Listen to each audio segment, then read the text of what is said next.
So back in April, we attended iRace4Life, presented by Inside Sim Racing, in Dallas, Texas, and a bunch of you guys asked me when we would have out these oval and road videos recapping the racing events of the week and all the interviews that we took of you guys who finished on the podium. And I said, soon. Well, apparently I should have said #soon.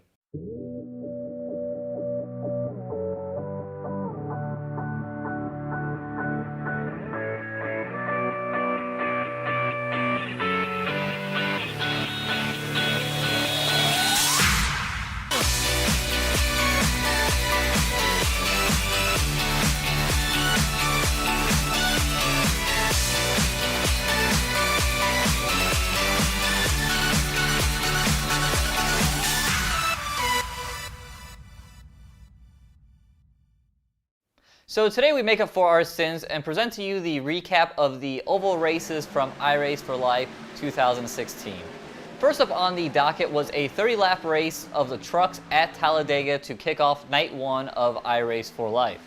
The 18-truck field was led to the green flag by iRace4Life veteran Landon Harrison, but the yellow flag soon fell on lap 4 when 4 wide into 3 didn't quite work out. The rest of the race was highlighted by close racing, a couple more big wrecks, and this final lap from the onboard of the eventual winning truck.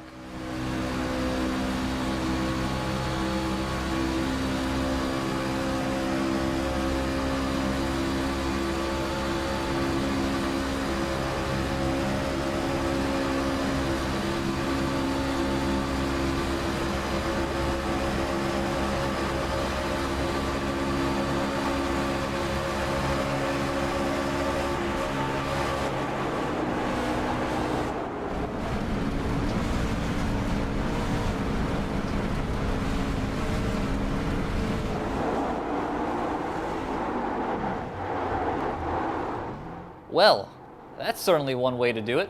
Once the smoke cleared, the podium was made up of Mr. iRace4Life himself, Sion Alford, in third, and iRace4Life newbies Adam Broccoli in second, and Chuck Ernest in first. Let's hear from our top 3 finishers. I won a trophy. No, it's good that we got out. We actually got in a big wreck, I guess with about 5 laps to go, and I was running up front. It was my fault. Tried to swerve up, block somebody, and then got taken out, took out a bunch of guys. Went in the pits, and I just did a quick fix. Instead of getting tires, I was able to come out and catch the green flag just in time, and with 12 cars in front of me. And last lap, last corner, they started wrecking in front of me. I think I got real lucky and missed everybody and ended up in 3rd place. So, your first time on the podium? First time ever on the podium. At iRace4Life? At iRace4Life. So this is a proud moment for me. This is a big deal. Yeah. It's going to go in your trophy case? Yeah, it's going to go with all my other baseball trophies from high school. It was a rough race. I didn't even qualify, so I was at the back of the pack and got wrecked out in the first big wreck. Came in, went into the pits when the pits were closed, had to go to the back again, and just narrowly missed that big wreck at the finish line and was shocked to look up that I got second. I started in the back also because we were getting all set up and everything, so I had to go in the back. First wreck, I got in that one too. Same thing, had to go back, restart the end. We had a wreck, few laps, about 10 to go or something like that, so I had to dodge that one, barely. And coming down to the end there, we were about 3 wide. We all had a run going. We were bumping and banging. It was a lot of fun. And I want to say I hope I might have won anyway, but it was kind of close, and I came out, barely through the grass. Cool. Well, congratulations. This is your first year here? Yes, first year. Well, congratulations. Good job. And by the way, Chuck used one of the public rigs that was set up for the attendees who weren't able to bring their own rigs. So it just goes to show you that, even if you can't bring your own rig, you can still attend iRace4Life and clearly be competitive. Race 2 continued the restrictor plate racing theme with the COT from Daytona. The field quickly learned the effects of tire wear and close racing at 240 plus miles per hour.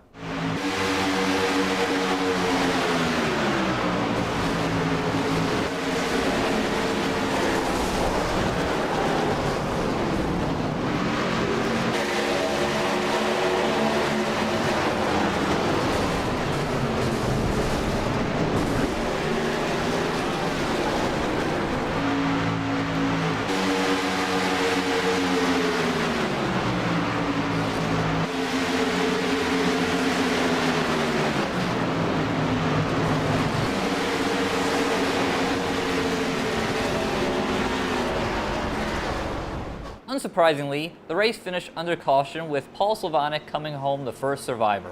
Let's hear from Paul. It was a crazy, crazy race. So, never run the non-restrictor plate race, 240 miles an hour in a Cup car around Daytona. Was that pretty crazy? Yeah, it was crazy. I mean, at least for the laps that it was green. So. Well, very cool. Did you have any battles there at the end of the race, or was it? Well, the only thing that happened was I came into turn 2 way too hot, or out of turn 2 way too hot. Had to lift. I saw the wall coming, and Spears was coming up behind me. And right at that point, the caution came out, and then he passed right by me. He had maybe 10 feet to get, and he would have had the lead, but it was just, yeah, it was that close. A new day and the same old story for the third oval race of the event. Apparently, taking the fenders off doesn't help things. Who knew? The 25-lap IndyCar race from Indianapolis was marred by 6 cautions for 18 laps. Ouch. During the Demolition Derby, a good race broke out between the top 3 of Paul Nicholas Cooper in the Pink 31 Special and 2 familiar faces, the Haas F1 liveried 48 of Chandler Kryzik and the blue and gold 528 of Paul Slavonic. Even on a late restart, 2-time NASCAR Peak Antifreeze world champion Ray Alfalo joined in on the fun. But it would be Paul Slavonic picking up his 2nd oval win of the week and 3rd overall at this point with a high, wide, and handsome move around the outside of Paul Nicholas Cooper. Let's hear from the enthusiastic podium. And Darren. Started on the pole. That's right. Yeah. Good lap, by the way. Yeah, it was a good lap. I wasn't with the IndyCar. It's all about weight in that car, so I figured I was going to start in the top 5 or whatever. But I mean, I guess I don't know. I've run so many laps here, testing for the Indy 500 for the last 2 years, so I knew kind of what I was doing, but you never know. Not much more to talk about with that race. It was Not really. Caution fest. Yeah, about every half lap. Yeah, it was ugly. And I was in that race, so it was bad. Yeah. First race I've run in 3 years, and that's the one I get it. Yep. Great race of the seminar. Yeah, exactly. So, where did you start? I started P3. Okay. I thought I screwed up in qualifying. I'd never qualify ever. And I qualified 3rd, and it was basically a survival of the fittest. You just don't wreck. And then There wasn't much going on up there. Well, yeah, There there was was. a little bit of Dyson. Paul BR'd me for the win because I got out too far because I was leading on the last restart, and he got by me. I was like, man, he deserved it. He passed me on the outside. It's not something easy to do, and I didn't give it to him easy. He got it. He took it. That was like I'm going to call this a participation trophy. Because I was just kind of there. I mean, Where'd you qualify? I started 2nd. Okay. So at one point I went back to 3rd or 4th. So there was a little bit of room back and forth a little bit. The last restart, I was able to get the guy before the last caution came out, which I don't know how many cautions there were, but there were a lot. But yeah, I was able to get him and then hold on, and we just ran out of time, so that was it. On to race 4, and thankfully, the last Wreckham race of the week with 25 of the 35 laps at Richmond in the Xfinity car ran under caution. At the pointy end of the field, the consistent Chandler Kryzik led flag to flag despite the best effort of another NASCAR Peak Antifreeze driver, Landon Harrison, and the equally consistent Paul Nicholas Cooper. By race 5, the wrecks were finally out of everyone's system, and onwards to the universally loved Trucks at Michigan for a 30-lap race. Jordan Hightower put his pole to use by leading the first 9 laps of the race before hitting pit road for right-side tires and fuel. On lap 14, new leader Chandler Kryzik relinquished the lead for his 2-tire pit stop, followed by Landon Harrison, Paul Nicholas Cooper, with style, and Chad Simpson, the last of the leaders to cycle through. Hightower found himself back in the lead on lap 17, but had to stop with 5 laps to go for a splash of fuel, giving the lead to Chad Simpson. But the story at the end of the race was Landon Harrison, who had dropped all the way back to 6th place with only 5 laps to go, saving fuel, but then turned up the wick and went all the way to Simpson's bumper with the white flag waving.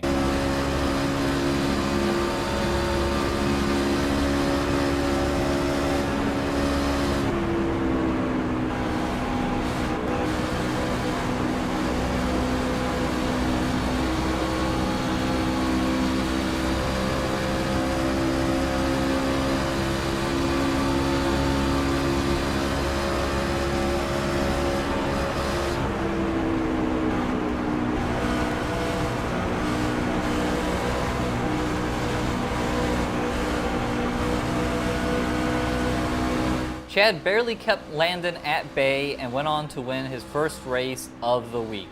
The grand finale race of the week was 75 laps at Texas Motor Speedway, naturally, in the Cup car. Landon Harrison led the 13-car field to the green flag and would lead the first 41 laps until second place Chad Simpson got high off turn 2 and spun into the inside backstretch wall. On the ensuing pit sequence, Jordan Hightower moved from third to first with a quick 4-tire pit stop and fuel and led the field to the green flag on lap 45. Notably, Landon Harrison would restart last after coming down pit road to top off the car with fuel. On lap 59, a hard-charging Chandler Kryzak would take the lead from Jordan Hightower, but was forced to come in for a splash of fuel with 5 laps to go. This gave the lead back to Hightower, only to see him too hit pit road with just 3 laps remaining. Remember Landon Harrison topping off? That extra stop on pit road during the caution allowed Landon to stretch his fuel and come home first ahead of Greg Spears and David Ankeny, who both came across the line on fumes. Let's hear from the top 3 finishers. I started dead last. No way. Didn't even take a qualifying lap. No kidding. And I actually, on the first pit stop, I sped on pit road and had to take a 15-second penalty, went a lap down, got the lucky dog, came back, finished third. You guys only had like 1 caution too, right? That's right, 1 caution. Good job, Perfect man. timing to make it so I could save a little fuel to finish the race without having to stop again. Awesome. And that's what got me Congratulations. in there. We heard you screaming when you led a lap. Yeah, and then I screwed up and entered the pit road too fast and had to serve a 15-second penalty for speeding on pit road. Well, congratulations, man. And your first ever iRace4Life podium? Yes. I've been here to every single one of them, and this is the first time I got on the podium. It's kind of about time. Yeah, it's about time. Setup was a little bit tight for me. I would have liked it a little bit looser, but it was fun. It was a good time. We only had 1 caution, so that ended up being a really fun race. I knew at the end it was going to be a fuel race, right on the edge, so I just, let some of them go and didn't run as hard. I mean, I wasn't babying it a ton, but I went a little bit easy on it, and I actually ran out and crossed the lines. Texas, I'm pretty experienced there with racing DWC and stuff like that. But fixed setup, that setup was like super tight. I'm sure David Cater probably made it, but really the key was just saving tires, being easy. About halfway into the run, it would just plow like a dump truck. So. And then at the end, we had a surprise yellow. So I, unlike everybody else, I chose to come down 1 to go on the restart to top off. And I fell to the back, saving fuel, fell several seconds back, and then 10 to go, I came flying back through the field because I'd saved tires, but everybody else was trying to scramble to save fuel at the end. So thanks for watching this recap of the oval races from iRace4Life 2016 presented by Inside Sim Racing. Congratulations to all the podium finishers and just everyone who was able to attend the event and take a week of work off. Nice job by you guys. As always, if you enjoyed the video, please give it a like, subscribe, check out our website, isartv.com, and the Amazon affiliate link in the description. And now that I'm done with my plug, let's allow the guys who finished on the podium to plug their peeps. Enjoy. I want to give a shout out to any teammates, Everyone in sponsors. Swan, Jordan, Landon, Byron Daly, JD, Parker Kligerman, Alan Cryer, Chad Coleman, the works, everybody. If you know me, I think you just named the whole team. yeah, if you know me, I'll give you a shout out. I mean, I wouldn't be here if it wasn't for Jordan, Landon, telling me, hey, come out, because I'm from Brooklyn, New York, so this is Oh, no kidding. This is This a is a far trip for you. trip for me, so it's kind of nice to hang out with friends, kind of chill and just legitimately be a big adult for the day.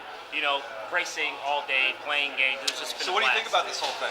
It's awesome. I was it was different because I really don't don't sim race a lot anymore because I used to, but now just doing it all day, I feel like I can just go back home and just I'll take a couple days off of work and just sim race all day. Right on. Yeah, iRace4Life Seminar, Scion, Gateway Church, everybody, Inside Sim Racing, you guys are great. Want to give a shout out to teammates, sponsors, anybody? Yeah, I'll give a shout out to Dustin Markham and Glenn Zotner Jr. Want to give any shout outs to teammates? Just guys sponsors? on TeamSpeak, and for Moose, again, I got to thank my little guys. He always says that when you get a good finish and they talk to you, you got to thank the little guys at the shop. So. Right on, man. Well, congratulations again. Thank you. Great to see you here again. Good time. Thank you. iRace4Life, I got to thank these guys for putting this together. Definitely going to make my donation to Orphan Secure for the victory here. Well, where do I start? Let's start with Scion Offer for being such a visionary to put this together. You know, this is a great event, good opportunity. I've met so many wonderful people through this event right here, face to face. Guys I've raced with, guys I haven't raced with, and are now really good friends. Awesome event. So I want to start and make sure he gets a big shout out for that. I want to thank the guys I race with on a regular week, my team speak guys from Texas, the Texas group. I want to thank all of them. Great group. And then Greg Spears and those guys that taught me how to drive oval cars. Great group. Alan for taking over all the admin duties, all these races from me from the first few years I did it. I passed it all off to Alan Hesbeck. Great job for him. I want to thank you, Darren, and all the sponsors who've put their self behind this and come out here. Otto for coming out with the iRacing. All of this wonderful group, great group of guys. I tell you, sim racing. I've been doing this since the '90s, and it's an awesome community. And if you look, you don't see a bunch of little guys. These are all old people doing this stuff. You know, we're in our late 40s here. Yeah, we're going to be doing it until we're in our 60s. That's right, until I can't hold that wheel anymore. Right on, man. Well, congratulations, Thank David. you, sir. You guys have a great evening.